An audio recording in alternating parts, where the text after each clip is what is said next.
Hello everyone, how are you? I hope you are fine. This lecture is particularly about the students of English literature. आज हम discuss करेंगे Charles Dickens की एक बहुत ही famous novel को जिसका title है अ टेल ऑफ टू सिटीज़। ये जो नावल है ये पब्लिश हुई थी 1859 में। और ये जो नावल है वो फ्रेंच रेवोल्यूशन के बारे में है। और फ्रेंच रेवोल्यूशन जो है आपको पता होगा कि 1789 में आई थी।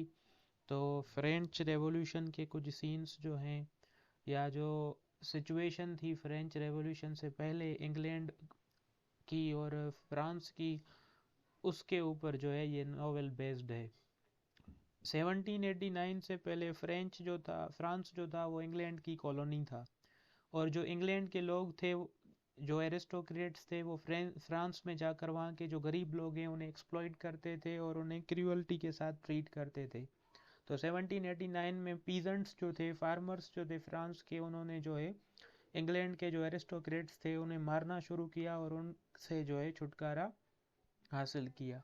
तो ये नॉवेल भी उसी के इर्द गिर्द जो है घूमती है। तो चलें इस नॉवेल को स्टार्ट करते हैं, इसकी समरी को डिस्कस करेंगे। और इस नावल की जो ये जो नावल है इसमें जो स्टोरी है वो दो सिटीज़ के जो है स्टोरीज़ है, एक लंदन की और दूसरा पेरिस की। ये एमसीक्यूज़ तमाम जो टेस्ट्स होती हैं लेक्चरर के लिए, इंग्लिश के लेक्चरर के लिए, या फिर जो एग्ज़ाम पॉइंट ऑफ व्यू से जो क्वेश्चन आते हैं इस नावल से, उसमें ये क्वेश्चन मोस्टली इंक्लूडेड होता है कि अ टेल ऑफ टू सिटीज़ जो नावल है वो किन दो सिटीज़ के बारे में है। तो अ टेल ऑफ टू सिटीज़ में जो स्टोरी है वो लंदन और पेरिस, इन दो शहरों के बीच की है। अब चलें इनके जो मेजर कैरेक्टर्स हैं इस नावल के उन्हें डिस्कस कर लेते हैं और साथ ही साथ जो स्टोरी है उसे भी डिस्कस कर लेते हैं। तो ये नावल स्टार्ट होती है जेरी क्रंचर नाम के एक कैरेक्टर के साथ, जो कि जो है डोवर एक पोर्ट है इंग्लैंड के अंदर। वहाँ पर एक जो है एक कोच जा रहा होता है, मेल कोच, कुछ पैसेंजर्स को लेकर डोवर की तरफ। ये उस जो कोच है उसे रोकता है और वहाँ पर एक दूसरा आदमी होता है, जार्विस लोरी, उससे मिलता है और उसे मैसेज देता है कि, और उस मैसेज में क्या लिखा होता है कि जो है तुम्हें जो है लूसी मैनेट, एक लड़की है, उससे मिलना है डोवर पर। और जो जर्विस लॉरी है उस मैसेज के हिसाब से लूसी मैनेटी के साथ मिलता है डॉवर पर। और लूसी मैनेटी को बताता है कि उसका जो फादर है, जिसे वो समझती है कि डेथ कर चुका है, वो डेथ नहीं कर चुका, वो जो है ज़िंदा है और फ्रांस में मौजूद है। और जर्विस लॉरी जो है वो लूसी मैनेट को लेकर जाता है फ्रांस। और फ्रांस में Defarge, Mr and Mrs Defarge रहते हैं। उनकी जो है एक वाइन की शॉप है। मिस्टर एंड मिसेस डी फार्ज, उनकी जो है वाइन की शॉप है। डी फार्ज जो था वो लूसी के फादर डॉक्टर मैनेट का जो है सर्वेंट हुआ करता था। तो डी फार्ज जो है उसने डॉक्टर मैनेट को जो है संभाल कर रखा हुआ है। और लूसी जो है डी फार्ज की जो शॉप है वहाँ पर जाती है और डी फार्ज जो है लूसी को अपने जो फादर है उसके साथ मिलाता है। एक्चुअली डॉक्टर मैनेट जो थे वो तकरीबन 18 साल प्रिजन में रहे। अब क्यों रहे वो भी हम आगे डिस्कस करते हैं। जब वो प्रिजन से निकले तो डी फार्ज ने उनकी जो है उनका ख्याल रखा और लूसी उनकी शॉप पर जो है डॉक्टर मैनेट से मिली। और उस वक्त डॉक्टर मैनेट की कंडीशन ऐसी थी कि वो लूसी को पहचान नहीं पा रहे थे। मगर जो ये जार्विस लॉरी है वो लूसी को कहता है कि don't worry, with your love and compassion, with your care he will again regain his consciousness. और जो है वो सब वो नॉर्मल हो जाएगा और तुम्हें पहचानेगा कि तुम उसकी डॉटर हो। तो ये जो है फर्स्ट कुछ चैप्टर्स हैं नावल के, उनमें इतना कुछ होता है। और उसके बाद जो है ये जो डॉक्टर मैनेट और लूसी मैनेट हैं, ये जाते हैं कोर्ट में, एक ट्रायल चल रहा होता है। वहाँ पर एक बंदा होता है चार्ल्स डार्ने, उसे अक्यूज़ किया गया होता है कि वो जो है इंग्लैंड का जो थ्रोन है या किंग है उसके अगेंस्ट जो है प्लानिंग कर रहा है, और इसी जुर्म की वजह से जो है इसे गिरफ्तार कर लिया जाता है। तो कोर्ट जो है इसे सज़ा सुनाने वाला होता है, और इसकी साइड पर जो है एक इसका जो एक दूसरा कैरेक्टर है इस नावल में, स्ट्राइवर, एक बहुत ही फेमस लॉयर होता है स्ट्राइवर, जो इसका जो है केस लड़ रहा होता है। तो वो भी इसे डिफेंड नहीं कर पाता, और इसे सज़ा लगने ही वाली होती है कि एक बंदा आता है सिडनी कार्टन। अब सिडनी कार्टन की जो रिसेम्बलेंस है, फिजिकल रिसेम्बलेंस, सिडनी कार्टन बिल्कुल चार्ल्स डार्ने की तरह लगता है, और वो कोर्ट को बताता है कि चार्ल्स डार्ने ने कुछ भी नहीं किया, उसे मिस्टेकनली जो है अरेस्ट किया गया है। उसने जो है जो इंग्लैंड का थ्रोन है उसके अगेंस्ट कोई भी प्लानिंग नहीं की। तो इसके स्टेटमेंट के बुनियाद पर चार्ल्स डार्ने को जो है आज़ाद कर दिया जाता है, और चार्ल्स डार्ने जो है लूसी के साथ मिलता है और दोनों की बातचीत कुछ होती है। उसके बाद जो सिडनी कार्टन है, ये चार्ल्स डार्ने को जो है बुलाता है एक वाइन की शॉप पर, और वहाँ पर जो है ये एक दूसरे से बातें करते हैं, और सिडनी कार्टन चार्ल्स डार्ने को कहता है कि तुम्हें कैसा लगा लूसी की सिंपैथी हासिल करने के बाद। उसके बाद चार्ल्स डार्ने जो है सिडनी कार्टन को बुरा भला कहता है उसकी एक्टिविटीज़ के बेसिस पर, जिसकी वजह से सिडनी को जो है बहुत गुस्सा आ जाता है, और वो वहाँ से चला जाता है। अब कुछ वक्त के बाद जो है जो नावल है, अब ये जो सीन्स हुए वो इंग्लैंड में हुए, अब कुछ वक्त के बाद जो है नावल में जो टेक्स्ट लिखा हुआ है वो फ्रांस की तरफ जाता है। फ्रांस में जो है जो इंग्लैंड के एरिस्टोक्रेट अमीर लोग हैं, वहाँ के गरीब लोगों को बहुत एक्सप्लॉइट करते थे और उन पर बहुत जुल्म करते थे। एक बार क्या हुआ कि एक बंदा था मार्क्यूस एवरमोंट, वो अपने कोच में जो है जा रहा था अपने घर पर, और उसके जो कोच है उसके नीचे एक छोटा सा बच्चा आ गया, और उस छोटे बच्चे के ऊपर वो जो है कोच चढ़ गई, और जो है वो बच्चा मर गया। तो उसकी फैमिली के साथ सिंपैथी शो करने के बजाय मार्कस एवरमोंट ने उस बच्चे और उसके पेरेंट्स को क्रिटिसाइज किया कि अगर तुम लोग ऐसे ही हमारे रास्ते में आओगे तो कुचलते ही जाओगे। और ये क्या करता है, अपने प्राउड से अंधा होकर कुछ जो कॉइन्स हैं उनके मुंह पर मार देता है कि ये जो कॉइन्स हैं वो तुम्हारे बेटे की ज़िंदगी की कीमत है, और वहाँ से चला जाता है। उसके बाद जो है मार्कस एवरमोंट, ये जो चार्ल्स डार्ने होता है वो भतीजा होता है मार्कस एवरमोंट का, और मार्कस एवरमोंट को पता चलता है कि मेरा भतीजा जो है वापस आ रहा है इंग्लैंड से। और जैसे ही जो डार्ने है वो इंग्लैंड से फ्रांस आता है, तो ये अपने अंकल को कहता है कि मैं जो है इस एरिस्टोक्रेसी से जो है तंग आ गया हूँ, मुझे जो है हम जो एक्सप्लॉइटेशन हम लोग कर रहे हैं फ्रेंच के लोगों की, वो बिल्कुल पसंद नहीं है, और इसे जो है अपना सोशल स्टेटस भी पसंद नहीं है।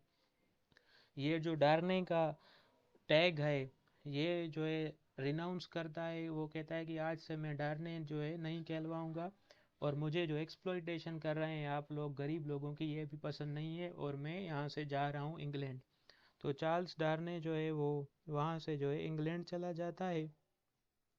उसी रात जो है एक रेवोल्यूशनिस्ट आता है, एक रेवोल्यूशनिस्ट फ्रेंच में, क्योंकि एक्सप्लॉइटेशन कर रहे थे इंग्लैंड के लोग, तो फ्रांस में जो लोग थे कुछ बागी हो गए, इंग्लैंड के लोगों के खिलाफ हो गए, और उन्होंने खुद को याक के नाम से फेमस कर दिया। याक के नाम से जो है वो फेमस होने लगे। वो एक्चुअली रेवोल्यूशनिस्ट थे। उन्हीं रेवोल्यूशनिस्ट्स में से एक रेवोल्यूशनिस्ट आया, और रात के वक्त उसने मार्कस एवरमोंट को किल कर दिया, और उसके ऊपर साइन कर दी याक की। एवरमोंट जो है मर जाता है। उसके बाद जो है और डार्ने जो है इंग्लैंड चला गया है। डार्ने इंग्लैंड में जाकर डॉक्टर मैनेट को कहता है कि ये जो है लूसी के साथ शादी करना चाहता है, और डॉक्टर मैनेट से कहता है कि अगर लूसी को तुमसे शादी करने में कोई एतराज़ नहीं है तो मुझे भी जो है तुम्हारी शादी में कोई एतराज़ नहीं है। और ये जो है प्रॉमिस करता है डॉक्टर मैनेट को कि ये बताएगा उसे कि ये एक्चुअली जो है एक डार्ने फैमिली से बिलोंग करता है। उसके बाद जो है ग्रेवयार्ड का सीन है लंदन में। जेरी क्रंचर जो है ये वैसे तो टेल्सन्स बैंक में छोटी सी नौकरी करता है, मगर ये बहुत ही जो है डिफरेंट बंदा है। ये क्या करता है, डेड बॉडीज जो है ग्रेव्स से निकाल कर उन्हें साइंटिस्ट को भेज देता है पैसे कमाने के लिए। तो एक स्पाई था रोगर क्लाई नेम का, उसकी डेड बॉडी का फ्यूनरल चल रहा होता है। तो ये जब उसका फ्यूनरल देखता है तो वहाँ से चला जाता है और रात के वक्त उसकी लाश को निकाल कर उसे सेल कर देता है। तो ये इसका बिजनेस होता है। लंदन में जो है जो चार्ल्स डार्ने है वो लूसी के साथ जो है शादी करता है। उसके बाद जो है लूसी और जो डार्ने हैं वो हनीमून पर चले जाते हैं। और जो लूसी का जो फादर है डॉक्टर मैनेट, उसे प्रिजन के दिन याद आ जाते हैं और फिर से वो अपनी कॉन्शियसनेस खो देता है। 9 दिन तक उसे कुछ भी याद नहीं रहता और 9 दिन के बाद वो अपनी कॉन्शियसनेस रिगेन करता है और ये जाकर लूसी और डार्ने से मिलता है। और उसके बाद जो है सिडनी कॉटन जो कि गुस्सा करके गया था चार्ल्स डार्ने के साथ, वो अगेन जो है उनके घर पर आता है उन्हें विजिट करने के लिए। और चार्ल्स डार्ने को कहता है कि मैं तुमसे फ्रेंडशिप करना चाहता हूँ और चार्ल्स डार्ने खुशी खुशी उसके प्रपोजल को एक्सेप्ट करता है और उसे कहता है कि you are always welcome to my house. उधर अब 1789 जो ईयर है वो स्टार्ट हो गया है नावल में। और 1789 में जो है फ्रेंच रेवोल्यूशन जो है स्टार्ट हो जाती है नावल में। जो पीजेंट्स होते हैं वो इंग्लिश एरिस्टोक्रेट्स पर अटैक करते हैं और उन्हें मार देते हैं और उनकी जो सबजुगेशन है उससे आज़ाद हो जाते हैं। उसके बाद एवरमोंट के जो है हाउस पर एक बंदा काम करता था, उसका नाम होता था Gabelle. His name was Gabelle. वो जो है एक लेटर लिखता है डार्ने को कि जो है उसे जो है अरेस्ट कर लिया है रेवोल्यूशनिस्ट ने। तो चार्ल्स डार्ने को जैसे ही पता चलता है तो चार्ल्स डार्ने फिर से जो है ये चला जाता है फ्रांस। और फ्रांस में जो है चार्ल्स डार्ने को अरेस्ट कर लिया जाता है। जैसे ही पता लगता है लूसी को कि चार्ल्स डार्ने को फ्रांस में अरेस्ट कर लिया गया है तो लूसी जो है अपने फादर के साथ जाती है फिर से फ्रांस चार्ल्स डार्ने को रेस्क्यू करने के लिए। और डॉक्टर मैनेट अपनी इन्फ्लुएंस के साथ जो है चार्ल्स डार्ने को रिहा करवा देता है। मगर again on the next day Charles Darnay is against arrested and this time he is accused by Mr and Mrs Defarge. Mr और मिसेस डीफार्ज जो है इस पर केस कर देते हैं और ये फिर से जो है कैद हो जाता है। और जब ट्रायल चल रहा होता है मिस्टर एंड मिसेस डीफार्ज और ये जो चार्ल्स डार्ने है इसके बीच का, तो डार्ने जो मिस्टर डीफार्ज है ये एक लेटर लेकर आता है। उस लेटर में लिखा हुआ होता है कि जो मार्क्यूस एवरमोंट था और उसका जो भाई था यानी कि जो चार्ल्स डार्ने का फादर था, उन्होंने एक लड़की का रेप किया था और उसे मार दिया था। और जब उसके रेप की डॉक्टर मैनेट को पता चली तो उन्हें डर था कि डॉक्टर मैनेट उन्हें एक्सपोज कर देंगे, इसलिए उन्होंने अपने रेप और मर्डर की चार्जेस डॉक्टर मैनेट पर लगवा दी और डॉक्टर मैनेट को जो है अरेस्ट करवा दिया। अब चूंकि उन्होंने इतना बड़ा क्राइम किया था और उन्हें पनिशमेंट नहीं मिली थी, इसलिए चार्ल्स डार्ने को जो है पनिशमेंट मिलनी चाहिए उसके एंसेस्टर्स के गुनाहों की। एक लेटर था जो डीफार्ज को उस प्रिजन से मिला था जहाँ पर जो है डॉक्टर मैनेट अरेस्टेड होने के बाद रखे गए थे और उस लेटर में ये सब बातें लिखी गई थी। इसलिए कोर्ट ने हुक्म दे दिया कि अब चार्ल्स डार्ने को एग्जीक्यूट किया जाएगा उसके एंसेस्टर्स के क्राइम की सज़ा देने के लिए। जब ये पता चलता है सिडनी कार्टन को तो सिडनी कार्टन जो है आ जाता है जो फ्रांस में, और फ्रांस में जो है वो हेल्प करता है चार्ल्स डार्ने की उसे रेस्क्यू करने में। अब जो डीफार जो की मिसेज होती है वो चाहती है कि सिर्फ डार्ने नहीं मगर उसकी जो वाइफ है लूसी और उनकी जो बेटी है उन्हें भी जो है एग्जीक्यूट कर दिया जाए। तो ये बात जब सिडनी कार्टन को पता चलती है तो सिडनी कार्टन क्या करता है, लूसी और उसकी डॉटर को रात रेस्क्यू कर देता है, उन्हें जो है भगा देता है फ्रांस से वापस इंग्लैंड।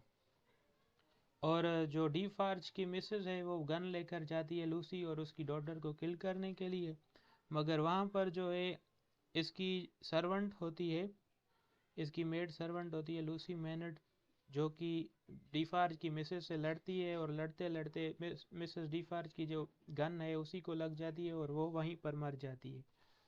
और सिडनी कार्टन क्या करता है, चार्ल्स डार्ने के साथ अपने कपड़े एक्सचेंज करता है और चार्ल्स डार्ने का हुलिया अख्तियार कर लेता है। चार्ल्स डार्ने का हुलिया अख्तियार करने के बाद वो जो है मिस प्रोस, एक दूसरा कैरेक्टर है इस नावल में, मिस प्रोस, जो कि सर्वेंट थी किसकी, लूसी की। तो उसका भाई होता है, उस भाई के, उस लूसी का जो है भाई होता है सिडनी कार्टन, चार्ल्स डार्ने को उसके भाई के साथ जो है भगा देता है। और जो सिडनी कार्टन है खुद चार्ल्स डार्ने का जो है ड्रेसिंग जो है करके उस प्रिजन में बैठ जाता है। इसी तरीके से चार्ल्स डार्ने की लाइफ बच जाती है और सिडनी जो कार्टन है वो चार्ल्स डार्ने की लाइफ को बचाने के खातिर अपनी जो लाइफ है वो कुर्बान कर देता है, क्योंकि वो कहता है कि उसने कोई भी जो है अच्छा काम नहीं किया लाइफ में, तो ये जो है एक अच्छा काम होगा उसकी लाइफ का, इसलिए जो है वो अपनी लाइफ सेक्रीफाइस कर देता है अपने फ्रेंड चार्ल्स डार्ने के लिए। तो ये जो थी स्टोरी थी अ टेल ऑफ टू सिटीज़ की। आई होप आपको ये जो स्टोरी है समझ में आ गई होगी। Thanks for watching.